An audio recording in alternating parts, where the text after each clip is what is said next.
Hello Frisco ISD, welcome to our quick tutorial on how to access the Sora application. Okay, Sora is a student and teacher reading app, and it is one of the platforms where we house our ebooks and audiobooks for both your campus and the district on the whole. Okay, let's get started. So grab the device that you guys plan on using to read your audio or read your ebooks or listen to your audiobooks. If you don't have a device, Sora is accessible through any web browser through the soraapp.com web address. So download the Sora app through the Apple App Store or through Google Play. And it looks like this icon right here is a little blue guy flying through space, and that will kind of help you denote that that is the correct app. And before we move on, if at any point you feel like you need a minute to pause and finish downloading your application or go take care of something, just pause this video and come back to it. It will be here anytime.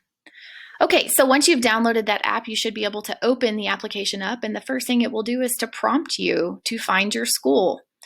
So you are not looking for your student campus specifically. You are looking for Frisco ISD on the whole. So your school name is going to be Frisco ISD, and then there will be an address under it, 6942 Maple Street in Frisco.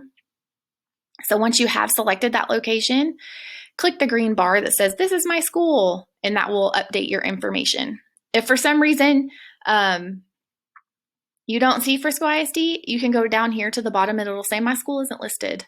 And you can type in the access code, all lowercase, Frisco ISD TX, and that should work. That should work.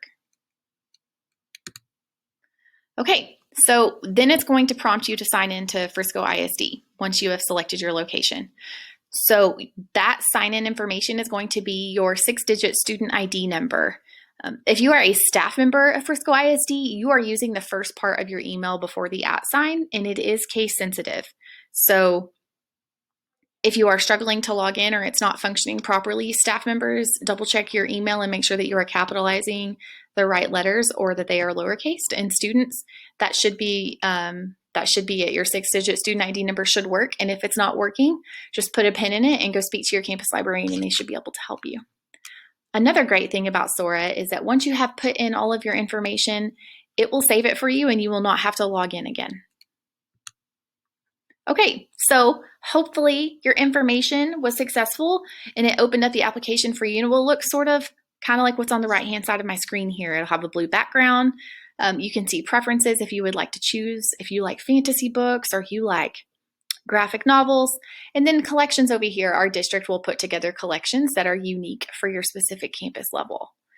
So on the bottom of the application, you will see 4 icons. One is a house, that's going to signify home, the home page.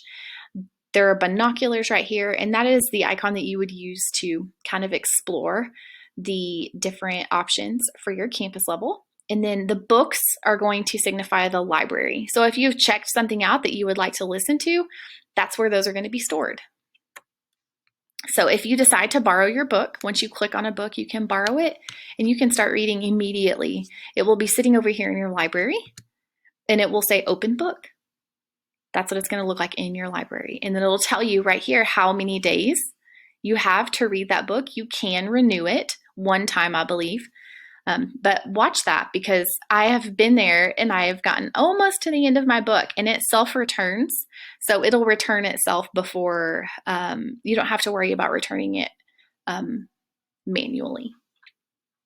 And that is basically it, guys. That is how you access Sora and how you can gain access to the district and your campus's audiobooks and ebooks. If you guys have any questions regarding any of the information that we discussed in this presentation, please reach out to your campus librarian. They would be so happy to work with you guys and get you all reading.